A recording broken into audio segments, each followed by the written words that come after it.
pagar el perdón. Cuando hay que pagar el perdón. ¿Se tendrá que pagar el perdón que Dios te da? ¿O es todo de gracia?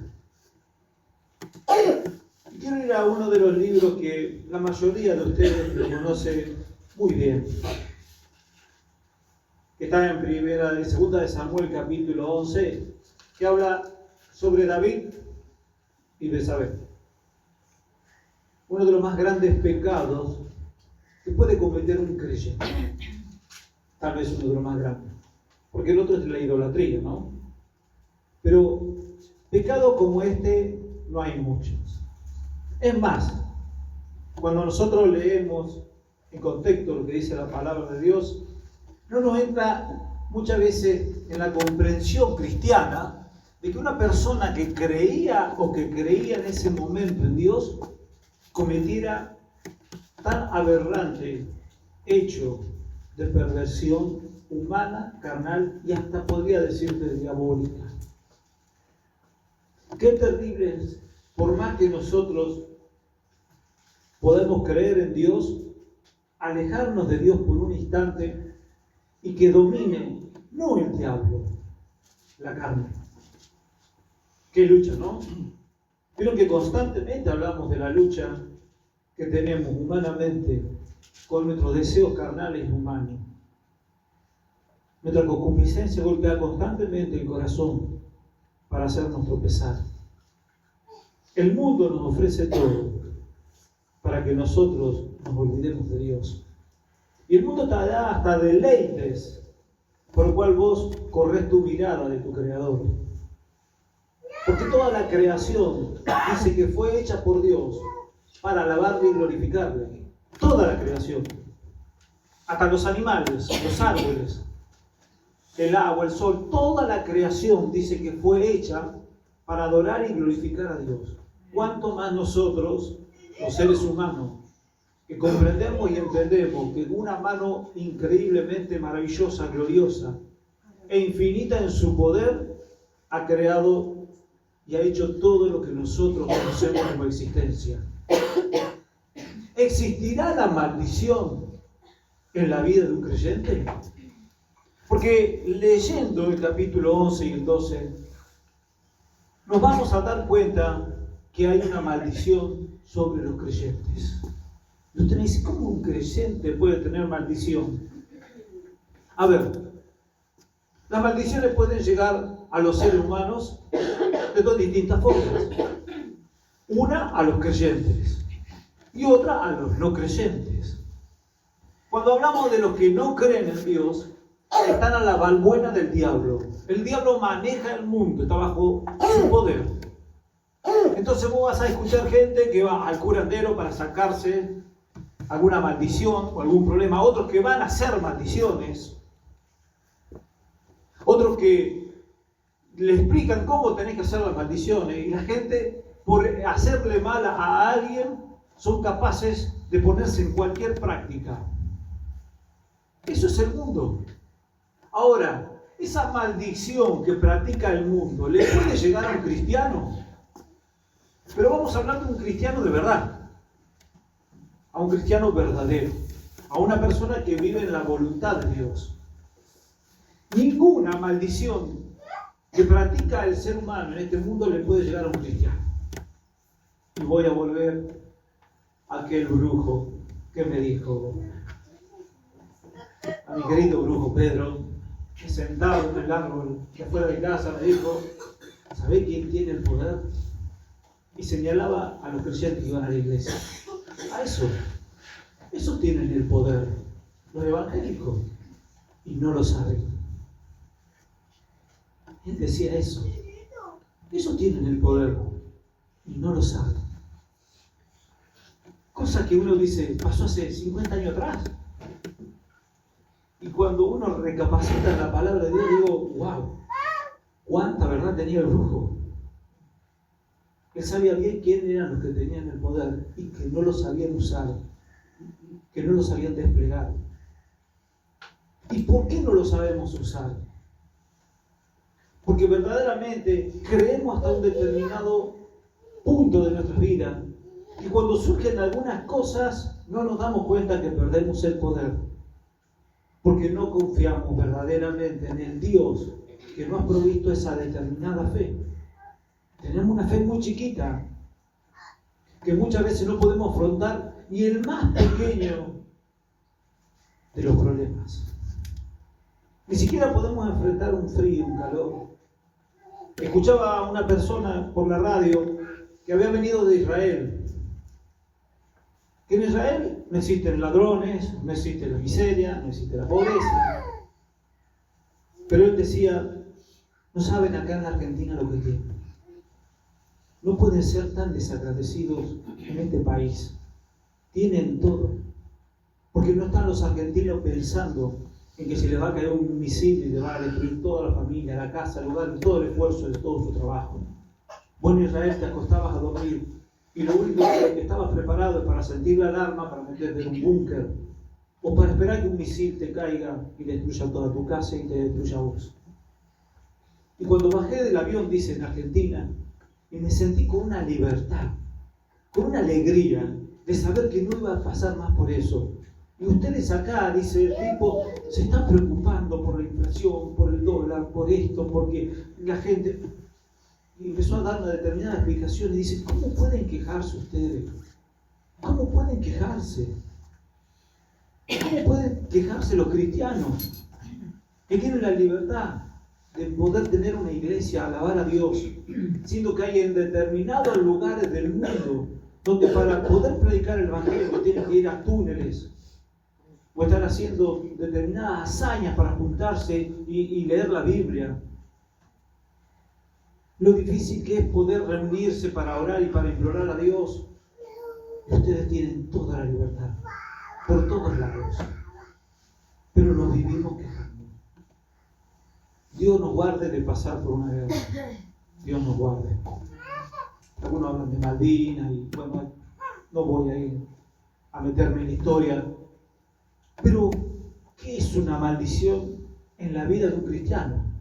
Si yo sé que las maldiciones del mundo no me pueden llegar, ¿cuál es la maldición que puede venir a mi vida? Dice que David estaba en su casa, se sube a su terrado y desde su terrado, en un momento de ocio, mientras Joab y todo el ejército de Israel estaba en guerra contra los moabitas y tenían que tomar una ciudad que se llamaba Rabá, le dijeron a David, no, David, vos ya estás bastante grande para ir a guerra, quédate en tu casa, en tu palacio y disfrutar. Nosotros nos vamos a ocupar de ir a guerrear, de ir a tomar lo que nos corresponde por posesión. Y David se quedó ociosamente en su palacio y desde el terrado dice que vio a una mujer bañándose. Sabés que tenía buenos ojos, David. Y dice que la vio con un parecer hermoso, una mujer hermosa. Automáticamente llamó a su gente y preguntó quién era esa mujer que se estaba bañando. No sé si se estaba bañando con ropa o sin ropa o desnuda, no sé, no lo explica. Solamente David fue tentado en ese momento. Preguntó quién era esa mujer y le dijeron, él sabe, la mujer de uno de tus guerreros, Urías Eteo, hija de Eliab. Bueno, dice, vayan a buscarla, tráiganla. Y la trajeron. Y David se acostó con Betsabé. Y ahí entramos en una sintonía, ¿no? Fíjense que él sabía que era la mujer de uno de sus guerreros, de uno de sus soldados que estaba en el frente de batalla. David, en su carnalidad, la trajo, se acostó con ella. Dice que después de algunos días la mujer se levantó, dice que se limpió de su impureza, se bañó, volvió a su casa. A los pocos días le manda avisar a David que estaba encinta, que estaba embarazada. A David la agarró como una locura. ¿Qué hacemos, muchachos? ¿Qué hacemos? Le manda una carta a Joab, a su general, y le dice, Joab, mándame a Urías Eteo, porque quiero hablar con él. La intención de David era hacer venir a Urías para que se acueste con la mujer y después, por supuesto, diga, bueno, la dejaste embarazada. Vino Urías Eteo y David, por supuesto, lo manda a llamar a él y le pregunta cómo está el ejército, cómo iba el conflicto, cómo estaba la guerra, cómo estaban los soldados, cómo estaba el general Joab y todo lo demás. Y bueno, Urías le comenta cómo era la situación. Le dice David, bueno, ahora anda, tomate este día, anda a tu casa, acostate, alimentate bien y anda a tu casa. La intención era, Urías después de meses de guerra, vaya y tenga sexo con su mujer. Pero este Urías Eteo era tan fiel que le dice, no, señor, no, mi rey, yo no voy a ir a mi casa, porque mis compatriotas, mis compañeros, mis amigos están en guerra. El pueblo de Israel y Judá está allá, en el frente de la batalla, están en el dolor, en la aflicción. Dice, y mi general, y por usted, rey David, no voy a ir a mi casa. Yo no puedo estar disfrutando mientras mis compañeros la están pasando difícil. Y dice que Urías Eteo se queda durmiendo a las puertas del palacio con la demás gente del rey. Y no se va a acostar con su mujer. Y David, yo me imagino pensando, ¿cómo hago con este? Al otro día lo vuelve a llamar. Dice que acá lo enviaron para que Urías pueda agarrar y tomar la decisión de ir a su casa y tener un encuentro con su mujer. Pero esto no sucede. Todas las alternativas de David se iban cortando, porque Dios lo estaba cortando. Entonces llega un momento determinado que David, en su desesperación, vieron que uno puede tropezar una y 1000 veces con las mismas piedras porque somos seres humanos, pero David se iba metiendo cada vez más profundamente en su conflicto que él había armado. ¿Qué hace David? Hace una carta al general Joab, al general de su ejército, y le dice, mirá Joab, acá te lo mando a Urías Eteo, quiero que lo pongas en la fragua de la batalla, en lo más conflictivo, quiero que lo lleven a la muerte. Hace la carta, la cierra la carta, ¿y a quién le da la carta? A Urías. Le dice, Urías, toma, llevale esta carta a Joab, al general del ejército. Y Urías era tan fiel,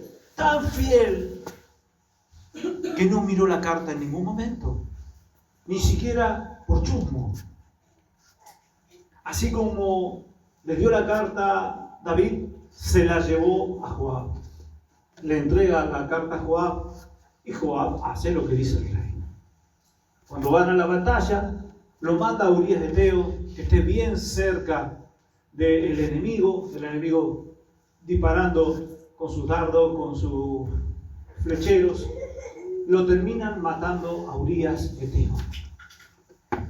Y después le manda una carta a Joab a David, avisándole que Urías había muerto.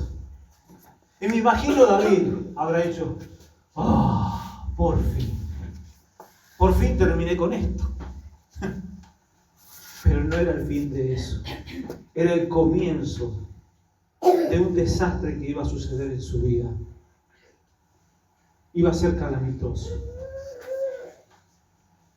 Ahí empieza lo que llamo una maldición.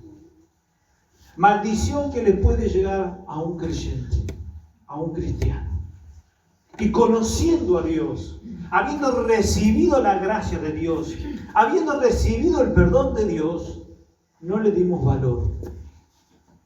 Cada uno de los que estamos acá hemos recibido la misericordia de Dios. Y Dios te dijo en el momento que entraste y entregaste tu corazón a Él, me olvidé de tu pasado. Me olvidé, ya está. Ahora sos una nueva criatura. Pero de ahora en más, fíjate qué vas a hacer con esa gracia, con ese perdón que yo te doy. Y como muchas veces he predicado, el mundo no te perdona un montón de cosas, pero Dios te lo perdona. A mí qué me importa si el mundo no me perdona, a mí lo que me importa es que Dios mi Dios, mi Creador me perdonó. Ahora, un ejemplo muy común que existe en la sociedad, que es la fornicación. Vos has sido un fornicario, un adúltero y llegaste al camino del Señor. Dios te perdonó, persona nueva. Y de repente, en determinadas situaciones, te desafectas de Dios. Te alejas de Dios por un tiempo, no sé. Dejas de venir a la iglesia, dejas de orar, dejas de tener un encuentro con Dios. Y en ese momento, ¡paf!, el diablo dice, acá lo tengo. Acá lo tengo, le voy a entregar lo que él más quería. Porque el diablo es vivo. El diablo sabe cuál es la peor debilidad que tiene el ser humano. Y cada ser humano tiene una debilidad distinta a los demás. Uno tiene por fornicación, adulterio, el otro por la droga, el otro por el alcoholismo, el otro por hacer maldad. Y todas esas deficiencias humanas, carnales y diabólicas que nosotros llevamos encima, Él las conoce. Cuando llegaste a Cristo vos te alejaste de eso, pero ahora Satanás está viendo que te estás durmiendo en los laureles y golpea la puerta de tu corazón y te va a entregar lo mejor que Él pueda tener para que vos vuelvas a caer en la misma tentación del pasado y tropieces y caigas. Y ya no te va a maldecir ni el cura, ni el curandero, ni el hechicero, ni el mano santa. No te va a tocar ese, porque tu fe está puesta en Dios. No te va a tocar ninguno de esos, que sería más factible, ¿no? Humanamente, al mundo se arregla con el mundo, pero a los hijos de Dios se arreglan con Dios. Y ahí está lo terrible del ser humano. Cuando nosotros decimos creer en Dios, cometemos un hecho al cual Dios no le agrada, y la justicia de Dios es la que actúa sobre nosotros. Y la justicia de Dios es terrible, porque Dios te va a volver a perdonar. ¿Sí? Vos te vas a arrepentir y vas a decir, Señor, caí otra vez en la misma piedra que antes. Y Dios te dice, la sangre de Cristo no se pisotea. La sangre de Cristo no se pisa. Hubo alguien que murió por cada uno de nosotros y que derramó su sufrimiento, su dolor en la cruz. Y lo hizo por vos. Te olvidaste de mirar la cruz. Te olvidaste. Está bien. Te voy a perdonar. Pero ese perdón tiene un costo. Y en ese perdón y en ese costo, ¿qué viene? Una maldición.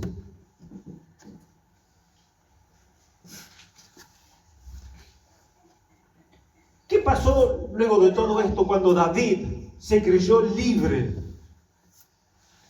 de lo que había hecho? Dios manda al sacerdote, al profeta Natán, y le dice, mirá David, te voy a contar una historia. Había un hombre que tenía una sola ovejita, que era pobre. Y había otro hombre que era muy rico y tenía muchas ovejas y mucho ganado. A la casa de este hombre rico vino una persona, amiga de él, y en vez de tomar una de sus ovejitas para hacerle una comida, un ágape a ese amigo, fue y tomó la ovejita de aquel pobre, de la única que tenía. Y David salta y dice, es digno de muerte. Sí, le dice Natán, es digno de muerte. Ese hombre sos vos.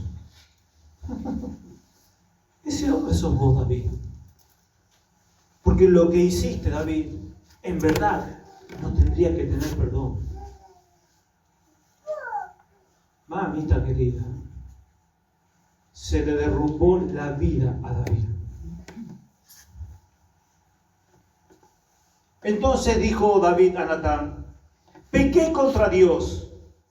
Y Natán dijo a David, también Dios ha remitido tu pecado, no morirás. Cuando vemos todo lo que le va a ir sucediendo a David en un futuro, yo creo que David hubiese elegido la muerte. Mas por cuanto con este asunto hiciste blasfemar a los enemigos de Dios. El hijo que te ha nacido ciertamente morirá. ¿Escucharon eso? Cuando se enteró el pueblo de lo que había hecho David, porque se enteraron todos en el pueblo, vieron como acá en Barker, se enteran todos, hermanos. Tarde o temprano el chuperío hace el dominó impresionante. Y si vos como creyente estás dando un mal testimonio, ¿a quién haces quedar mal? ¿A la iglesia? ¿A la iglesia? ¿Al pastor? ¿A los hermanos? ¿A quién haces quedar mal? No, hermano. La gente va a blasfemar contra Dios. Porque dice, mira estos que dicen que tienen la verdad, que son los creyentes, que son los evangélicos, que tienen la palabra de Dios. Fíjate cómo predican, cuál es el ejemplo que están dando. Ni loco voy a creer en el Dios de ellos. Ni loco. Y lo que David había hecho era terrible. Mas por cuanto con este asunto hiciste blasfemar a los enemigos de Dios, el hijo que ha nacido morirá. Natán se volvió a su casa. Y la mujer dice que tuvo el niño y por supuesto el niño a su tiempo murió. David rogó, pero bueno, no hubo con qué saldar esa deuda. Pero la maldición no se termina ahí. La maldición es que lo que él había hecho en secreto, le dice Dios, Dios lo mostrará a la luz de todo el pueblo. Tus mujeres van a tener sexo, van a caer en fornicación y en adulterio adelante de todo el pueblo. Y una de las primeras cosas que le aparece a Sansón, que es la muerte de su hijo. A David. No sé dónde está Sansón. A David. Una de las cosas de las primeras cosas es la muerte de su hijo. Y la otra es que su hijo se va a rebelar contra él. También un tal Siba se levantó contra David, que era gente de su pueblo. Pero lo más doloroso es que su hijo Absalón, al que más él quería, que te portaba una elegancia así como Saúl, dice que ese se subleva y le saca el reino a David. David tiene que andar huyendo. David tiene que andar huyendo.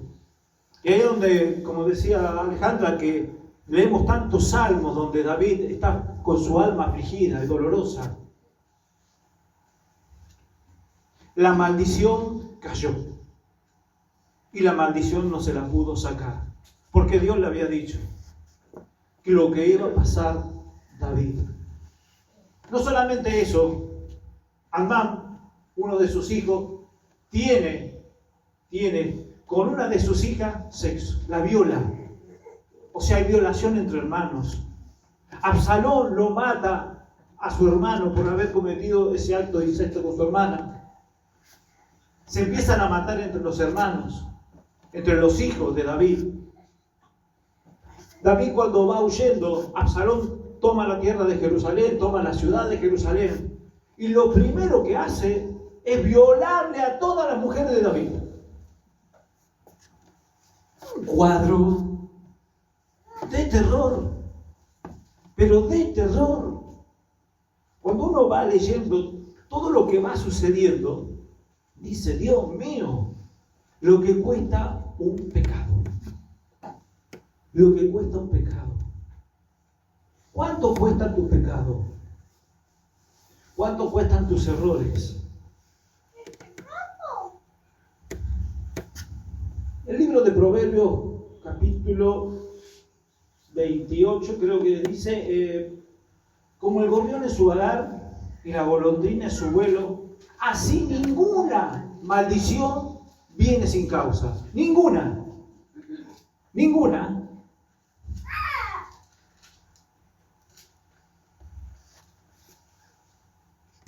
Lo que le pasó a David es una maldición que vino de Dios. A una persona que creía en Dios. ¿Se dan cuenta? Que no es la maldición que tiene el mundo. No es la maldición que muchas veces te quiere hacer un brujo, un curandero, un macumbero, que no va a llegar nunca a tu vida, porque vos sos un hijo de Dios, vivís bajo la cobertura de Dios, querés vivir bajo la voluntad de Dios, cumpliendo los mandamientos, los preceptos, los estatutos, porque venís el domingo a la mañana y le das el tiempo a Dios que le corresponde. Cumplís un mandamiento y tratás de cumplir los 10 mandamientos. Y tenés una conciencia que te habla constantemente cuando vos estás por hacer algo malo. La conciencia te habla y te dice, che, pará. Esto no lo tenés que hacer. Cuando cometemos un error instantáneo, que después nos arrepentimos y nos volvemos, Señor, te pido perdón. Así actúa el creyente, el Hijo de Dios. Pero cuando adrede cometemos un pecado, no estamos verdaderamente en contra del mundo, estamos en contra de Dios. No se puede pisotear la sangre de Cristo.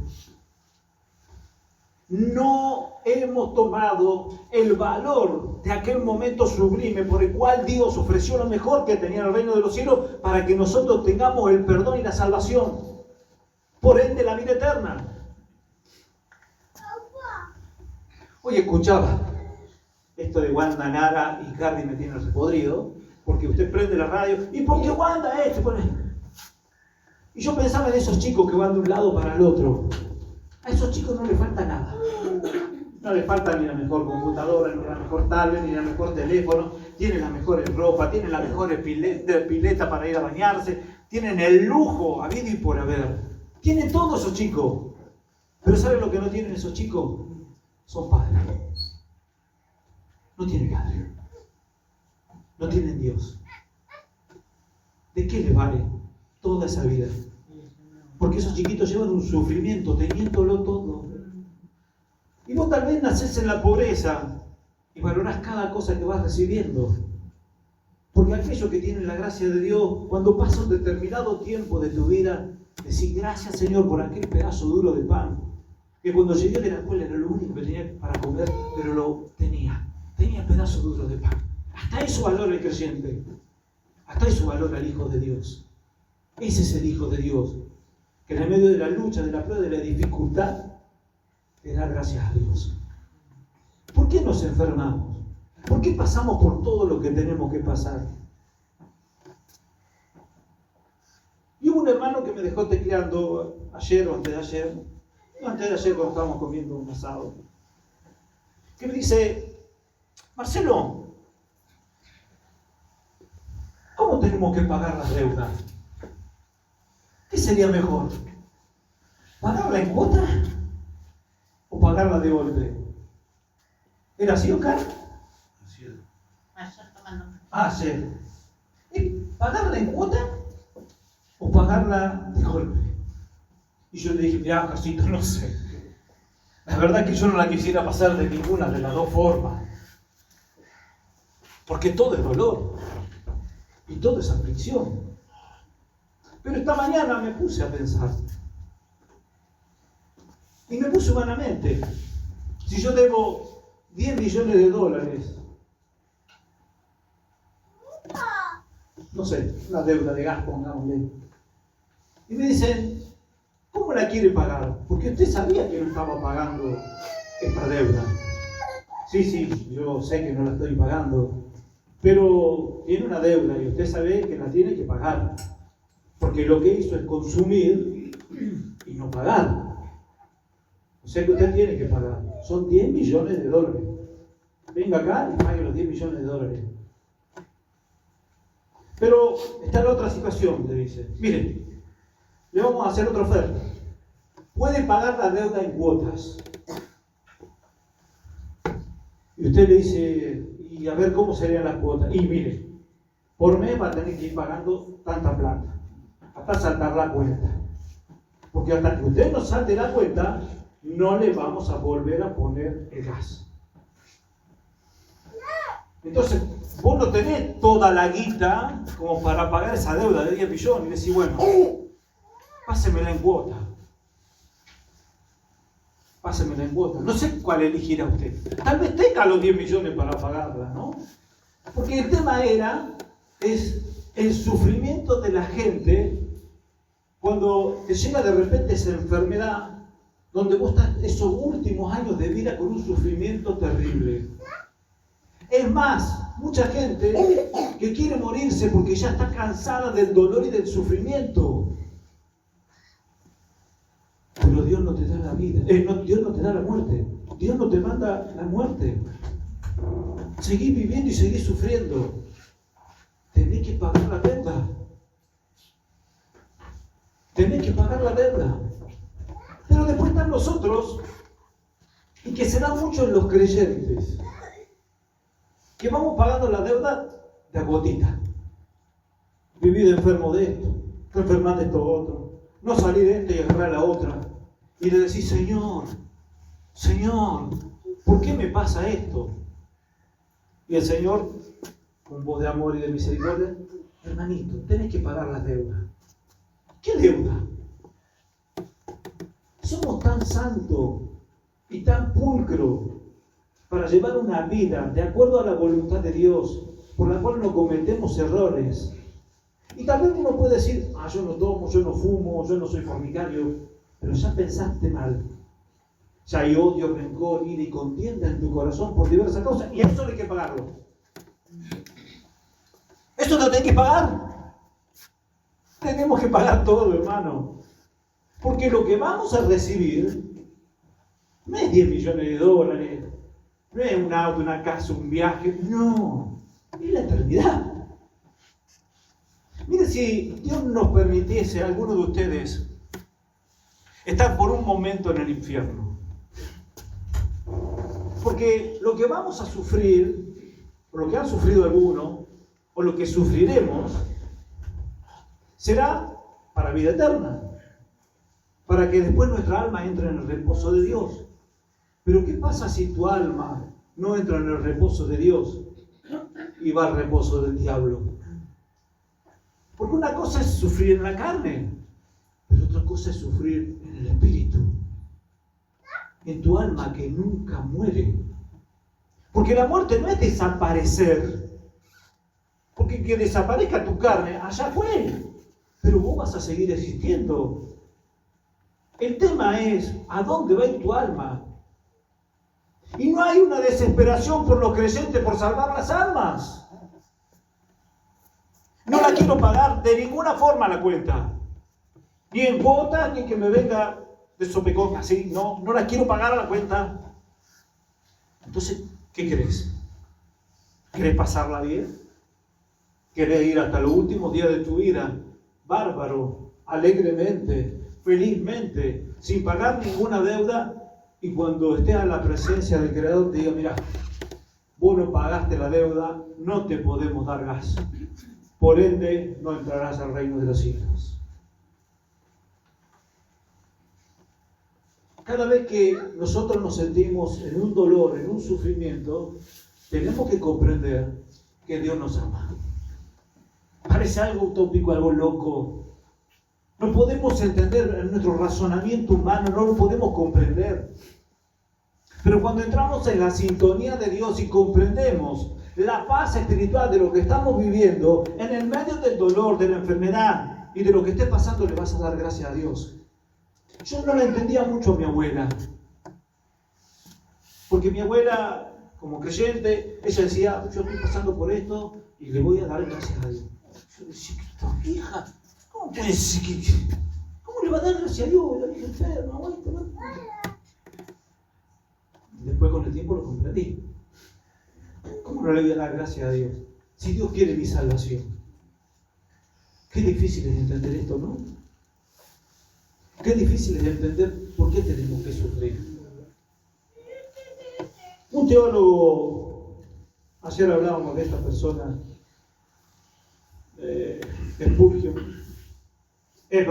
Sproul, un estadounidense que ya murió. Este es un teólogo impresionante, un hombre con una sabiduría de Dios increíble.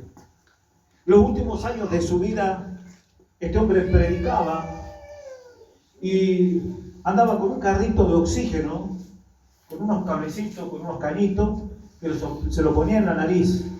Y este hombre predicaba con una sabiduría impresionante de Dios, ¿no? Teólogo, daba clases en la universidad, bueno.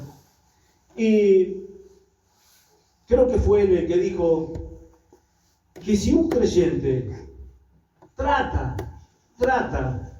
y vive de acuerdo a la voluntad de Dios y trata de mantenerse sin mancha del mundo, como dice el libro de Santiago, esa persona ni siquiera van a tener que pagar mucho en la tierra. ¿Qué significa esto? Que los verdaderos creyentes, no hijos de Dios, porque hijos de Dios somos. El tema es creer y vivir como Dios nos manda. Dice, si nosotros nos esforzamos en buscar la santidad constantemente, no vamos a pasar por muchas enfermedades. No ninguna enfermedad, Por ende, él dice que los creyentes verdaderos, los hijos de Dios, no son personas que vivan enfermas. Y si se enferman, dice que se van a sanar muy ligero. ¡Wow! ¡Qué linda opción! ¿No les parece una buena opción? Si nosotros nos esforzamos en agradar a Dios, en cumplir los mandamientos de Dios, dice la palabra de Dios que no vamos a sufrir tanto. Es más, la podemos pasar muy bien. Y hacíamos ayer, tomando mate con Mali y Jorge, hacíamos una comparación de algunos siervos de Dios, hombres de Dios impresionantes, ¿no? Como Billy Graham, que le predicó a más de 300 millones de personas, ¿no? Que se convirtieron en una cantidad de yanquis. Fue impresionante la revolución cristiana que hubo en aquel tiempo. Y comparando con otros hombres de Dios, uno que sufría, el otro que no sufría, el otro que llegó hasta los 90 y pico de años, 99 años, creo que Billy Graham, el hombre sentado, se murió, sin enfermedades terribles, un hombre que vivió para la gloria de Dios. Y qué difícil es esto, ¿no? Vivir para la gloria de Dios. Qué difícil. Pero dice que el Señor no solamente le dio años de vida, de sabiduría para enseñar y hacer comprender a la gente de la existencia de Dios, sino que le dio reposo hasta sus carnes, a su cuerpo. O sea, que vos podés pensar que sos una persona buena, pero ya con las maquinaciones de tu corazón y de tus pensamientos, te alejás de la gracia de Dios y dice que hay que pagarlo. Todo se paga en esta vida. Y si no lo pagás, te conviene que lo pagues, porque verdaderamente lo que viene después, eso sí que es terrible. A ver, vos, Marcelo, me querés tirar miedo, ¿no? Vos querés que yo cambie de alguna forma o de otra. ¡Ey! ¿Qué te crees? ¿Que soy tonto? Me estás haciendo la psicológica.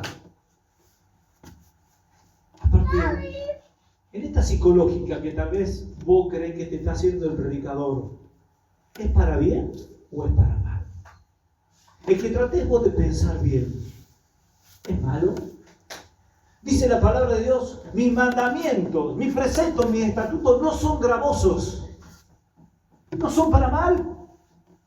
El ser un buen creyente, el ser un buen cristiano, el ser un buen hijo de Dios, no es para mal.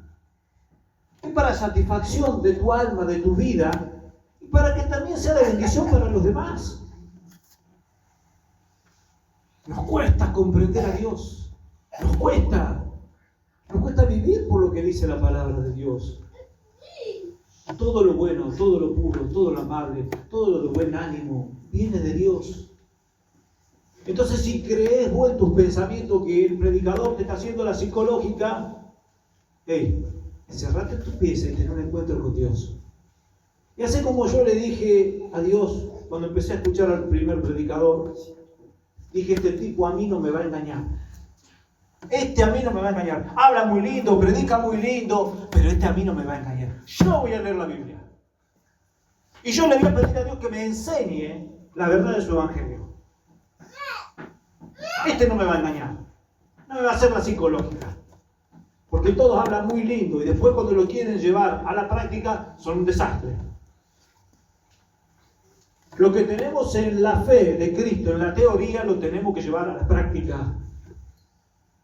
Tenemos que pelear, tenemos que tratar de desarrollarnos como verdaderos cristianos, como verdaderos creyentes, para que las bendiciones vengan.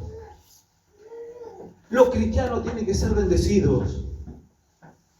Pero también, como Dios nos ama tanto y sabe de nuestras debilidades, vamos a tener que ir pagando las deudas si no las podemos afrontar. No sé cómo la quiere pagar. Yo no la quiero pagar de ninguna forma. De ninguna. No quiero tener deudas. Es tan esencial que cada día el creyente haga un examen ante la presencia de su Creador y le diga: Señor, hoy pensé mal, hoy razoné mal, hoy vi por la televisión esto y me agarró bronca, hoy escuché que pasó tal cosa y me dio bronca, en mi trabajo me trataron mal, pero ahora vengo ante tu presencia, Señor. Saca el rencor, saca el odio, saca la ira, saca la contienda que hay en mi corazón, sácalo, Señor, porque yo humanamente no puedo, pero voy a confiar en ti, oh Dios, mirando la cruz de Cristo y esa sangre que se derramó por mí para que yo tenga salvación y pase a vida eterna. ¿Es difícil? Es difícil. Pero esfuércense. Esfuérzate y sé valiente. No temas ni desmayes, porque tu Dios estará contigo donde quiera que tú vayas. Qué hermosas palabras que nos trae el Señor. Hermano, comprendamos y entendamos el momento que estamos viviendo. Si estás pasando por una enfermedad, hacete un examen determinadamente. ¿Por qué estás pasando por esto? ¿Qué es lo que hay en tu corazón para que yo hoy esté pasando por esto? ¿Qué hice en mi vida? ¿Qué no sané? ¿Qué no perdoné? ¿Por qué retrocedo muchas veces y vuelvo mis pensamientos al pasado y vuelvo a golpear la puerta de mi corazón con el odio, el rencor, la ira y la contienda?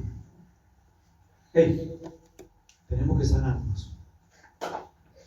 Y hay una sola forma: entregando nuestro corazón verdaderamente a Dios, para que Dios haga la obra. Porque los beneficios que yo voy a recibir no son solamente para mí, es para mi descendencia. Siempre hablamos de esto. Calculen, miren y vean lo que le pasó a la descendencia de David.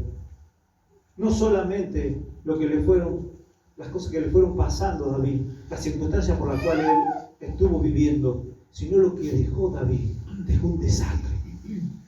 Y usted me dice: ¿Salomón? Sí, Salomón fue otro desastre. Sabemos bien que fue el hijo de perdición. Vos podés ver a personas que angelicalmente parecen buenas, pero tal vez no lo son. Y es muy feo decirlo, pero hay creyentes que no dejan bien parada la palabra de Dios. Y eso es terrible. El libro de Proverbios, capítulo 8, versículo 35. Lo quiero leer para terminar.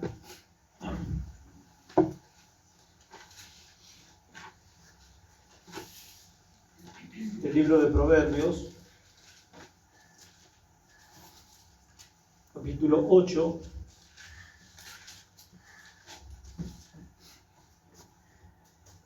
dice: porque el que me halle hallará la vida y alcanzará el favor de Dios. El que lo encuentra a Dios, el que comprende a Dios, el que sabe cómo actúa Dios y lo que quiere de cada uno de nosotros, hallará la vida. Mas el que peca contra mí, defrauda su alma. Todos los que me aborrecen aman la muerte. Dios tenga misericordia de nosotros. Vamos a gracias te damos.